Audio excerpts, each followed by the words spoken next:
So I was telling you that I was gonna go and get you some information about the African language school. So I was able to go there, and the founder and director was very, very nice and was able to meet with me on a Sunday. So I'm very, very much appreciative that he was able to do this really short interview with me to bring you that information to talk about his school. The interview was made in French, but I'm going to add some subtitles so you can follow along. And I do hope that you go and check them out, especially if you're interested in learning an African language. I think currently they have 8 languages, and I personally went to the school. I personally took 2 classes, Lingala 1 and Yemba 1. Lingala is a language from RDC, Democratic DRC, Democratic Republic of Congo, and Yemba is another language from Cameroon. So they are going to be offering online classes in the fall, this fall. So you'll be able to, if you're not in Canada, you're not in Montreal, you'll still be able to take courses and gain that knowledge. So with no further ado, I'll let you hear about the interview, and I'll see you right after that. Bye.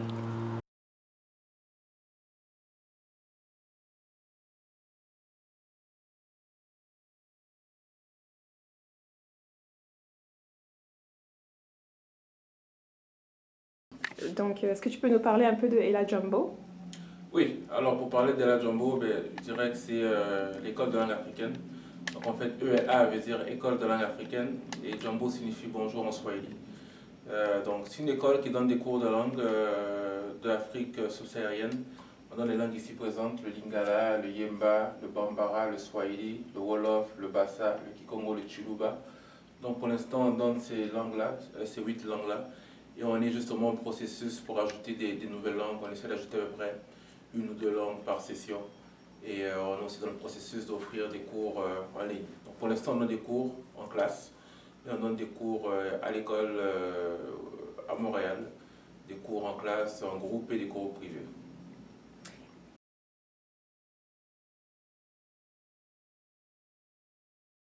Les cours en classe, c'est un peu comment c'est par session, c'est un peu quoi le format? C'est ça, c'est des cours par session. On a 6 niveaux à l'école, donc du niveau 1 débutant jusqu'au niveau avancé 2. C'est des sessions qui durent 2 mois et demi, à raison de 1 fois par semaine, 2 heures par cours. Donc ça marche comme ça. On choisit des classes, des petites classes d'à peu près 10 personnes, parce qu'on veut faciliter l'interaction, on veut faciliter la conversation.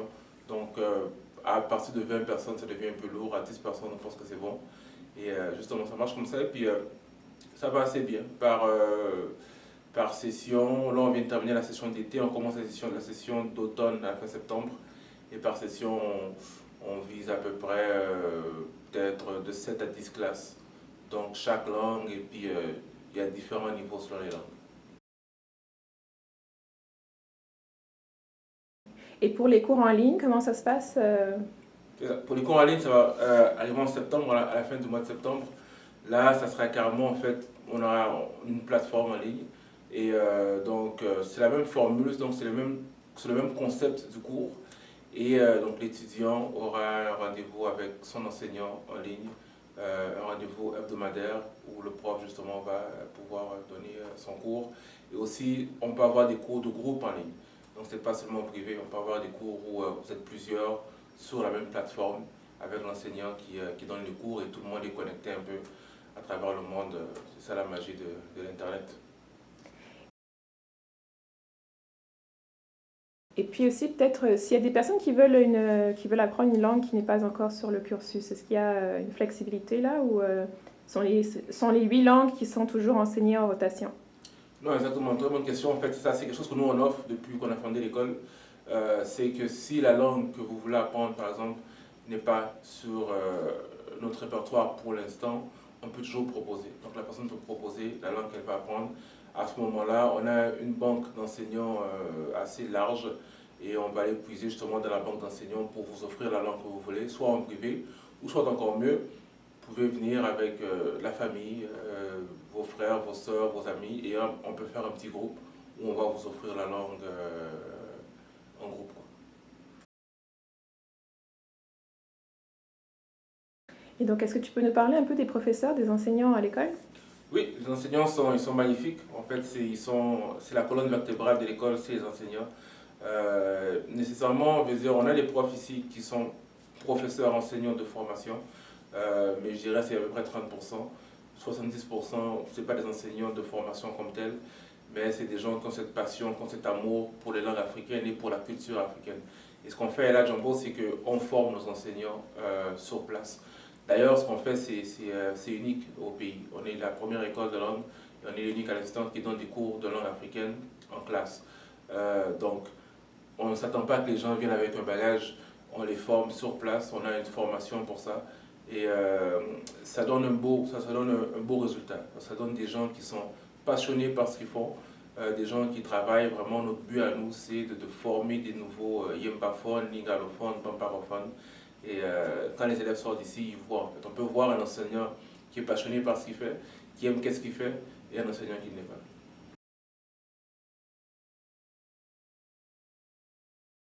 Et peut-être parle-nous un peu des enseignants. Est-ce que ce sont des personnes qui sont ici ou qui ont vécu en Afrique, qui ont un lien avec la culture ou bien qui ont appris la langue?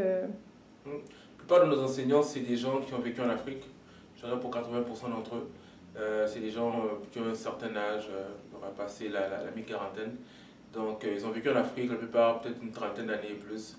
Et ils connaissent très bien la langue, ils connaissent très bien la culture et ils connaissent le pays. Ils ont vécu dans les pays africains. Donc il y a des choses, je peux dire, qui ne sont pas dans les livres. Il y a des choses qui ne sont pas sur YouTube. Il y a des choses qui se disent comme ça au village, qui se disent entre un aîné et un jeune. Donc c'est ça. 20% des autres, c'est des gens qui, comme moi, ont grandi à l'extérieur, parce que je donne aussi des cours de lingala niveau 1 maintenant. Donc c'est des gens comme moi on a grandi à l'extérieur, mais on aime tellement notre culture, on la maîtrise tellement, que des fois on est même mieux que ceux qui sont à l'intérieur. On a tellement qu'on a passé des heures à lire, des heures à parler, des heures à se renseigner. Donc en fait c'est ça, c'est le niveau de connaissance de nos enseignants est assez élevé. Ok.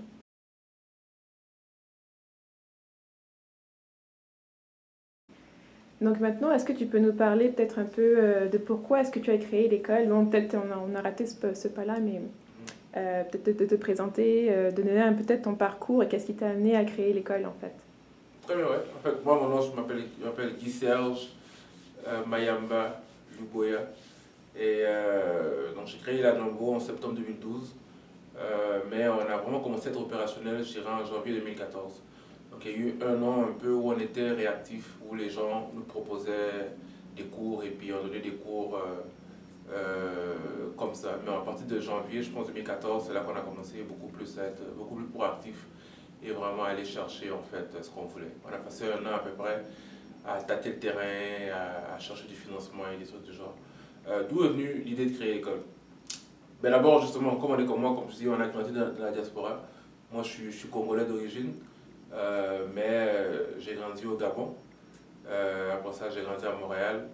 Donc, quand j'étais au Gabon, je maîtrisais le Bapounou. C'est une langue qu'on parlait au sud du Gabon, où j'ai grandi. Quand je suis venu à Montréal, j'ai vécu avec des Haïtiens, je maîtrisais le créole. Donc, j'ai toujours parlé beaucoup de langues comme ça, à travers les gens que je rencontrais. Et un soir, comme ça, j'ai eu cette idée de partir une entreprise avec quelque chose que je maîtrisais. Moi, mon but, en fait, quand j'ai grandi à la Jumbo, le premier but, c'était que j'allais donner des cours de lingala. Parce que je trouvais essentiel de transmettre un savoir, c'est quelque chose que je maîtrise, et je trouvais essentiel de transmettre, j'aime bien enseigner. Et après ça, bon, en crescendo, c'est parti que je me suis dit, ah ben, moi je me considère comme un Africain. Quand je dis que je suis congolais, c'est parce que je segmente. Genre, l'Afrique, pour moi, c'est comme une grande famille, une grande maison. Et le Congo, c'est genre la chambre où je dors le soir. Mais quand je me lève le matin, ben, je marche dans toute la maison qui est l'Afrique. Donc, je me dis alors, je vais lancer les langues de mon pays, je vais lancer les langues de l'Afrique. Ça ne sera pas juste le lingala, mais ça sera les langues qui englobent toute l'Afrique. Et c'est comme ça que c'est parti. Et en apprenant les langues, j'ai appris beaucoup de choses. On néglige, ça c'est l'être humain, néglige je crois, ce qu'il fait naturellement. Nos talents, nos dons, les choses qu'on fait facilement, on a tendance à les négliger. On a tendance à mettre beaucoup d'efforts à essayer de régler nos faiblesses. Et C'est ça justement. Le lingala par exemple, c'est quelque chose que je fais naturellement parce que je le parle depuis la jeunesse, mais on a tendance à le négliger et peu importe les langues que les gens parlent. Et moi j'ai décidé de ne pas négliger ça, de mettre de l'effort dedans. Et quand j'ai mis de l'effort dedans, dans nos langues africaines, on comprend les concepts. Euh, une langue, c'est pas juste une façon de parler. Okay? C'est un moyen de communication. Ça, c'est le physique. Ça, c'est, je veux dire, c'est l'apparence. Parce que toute chose a une propriété physique et une propriété spirituelle. Donc, mais le spirituel qui est derrière les langues africaines est beaucoup plus, bien sûr, profond que le physique. Une langue trahit une manière de penser. Une langue trahit une façon de voir, une conception du monde qui est différente. Donc, je me dis, si on continue avec le français et l'anglais qui sont des très belles langues, mais si on ne fait pas attention, ok, et on continue justement comme ça, avec le français, avec l'anglais, et que ces langues dominent le monde, dans 50 ans, dans 100 ans, tout le monde parle que français et anglais, on va vers le déclin de notre humanité. Parce que qui dit humanité dit diversité. Si on n'a pas de biodiversité, ben on n'a pas on n'a plus de vie en fait. Donc avec ça, il faut, pour moi justement, l'importance des langues africaines. Il faut que les Africains imposent, il faut que les Africains poussent leur langue de la même manière que fait la francophonie. Moi je les respecte, on a rien contre eux, ils font qu'est-ce qu'ils ont à faire, mais il faut aussi que les Africains imposent ça, qu'ils poussent leur langue. Sinon dans 50 ans, dans 100 ans, on va se retrouver avec tout le monde parle français, tout le monde parle anglais. Plus personne ne parle Yemba, plus personne ne parle Bassa, plus personne ne parle Lingala, plus personne ne parle Swahili. Et ça sera dommage, parce qu'il y a des conceptions en fait de la langue chez nous que je ne peux pas expliquer en français. En Lingala, pour donner un exemple, on appelle la vie la personnalité du soleil. Ça, on appelle ça en Lingala. Parce que les ancêtres qui ont commencé à parler le Lingala avaient compris que c'est le soleil qui donnait la vie. Ça fait très longtemps. Donc c'est une science en fait. Parce qu'aujourd'hui, on fait des recherches, on a compris que bon, la vitamine D qui donne la vie, donc ça vient du soleil. Mais bien avant ça, les ancêtres l'avaient compris. Et c'est quelque chose que si on n'aurait pas décortiqué le mot la vie, on n'aurait pas pu trouver ça. Toujours en lingala, on appelle un homme quelqu'un qui se marie. Un célibataire, dans la conception lingalophone, c'est pas un homme, c'est un homme enfant. Et on peut être pour ou contre, mais c'est des façons de penser, c'est des choses qui trahissent une façon de penser, c'est des choses, je pense, qui sont bonnes. C'est un trésor pour l'humanité. Et voilà mon combat de tous les jours. Et ouais, voilà le combat d'Ella Jumbo. C'est que dans 100 ans, 2016, c'est beau, mais nous on pense à 2116. C'est dans 100 ans. Donc merci. Est-ce que tu peux donner peut-être les coordonnées de l'école, comment vous rejoindre Oui, Ella Jumbo, donc le nom ici comme ça, elajumbo.com. Donc elajumbo.com, c'est notre site internet. Là, vous allez trouver toutes les informations. Notre page Facebook, notre page Twitter, notre numéro de téléphone 514-501-73-54. Et on est très accessible. Vous nous appelez, vous nous écrivez à elajumbo@gmail.com. Vous allez sur le site, toute l'information est là. On met les résumés de nos conférences. On fait souvent des conférences justement pour vulgariser les langues africaines et leurs concepts. On a nos liens, comme je disais, sur les réseaux sociaux. Ça, c'est la meilleure manière de nous rejoindre. Et moi, si vous me voyez dans la rue, vous m'accrochez, puis on va prendre un café et puis on parle. Peut-être que tu voudrais dire à nos abonnés peut-être un dernier mot en lingala, et puis tu leur dis ce que tu veux. Oui, en lingala, je vous dirais... Qu'est-ce que je peux vous dire en lingala? Je vais vous dire Boken de Malamu, ou bien je vous dirais Botikala Malamu. Botikala Malamu, ça veut dire rester bien, rester en paix. Botikana Kimia. Voilà.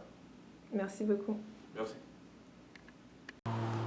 Ok, donc voilà, vous avez pu avoir la petite entrevue que j'ai faite avec Guy Serge, qui est le fondateur et directeur de l'école Ella Jumbo, école de langue africaine Ella Jumbo.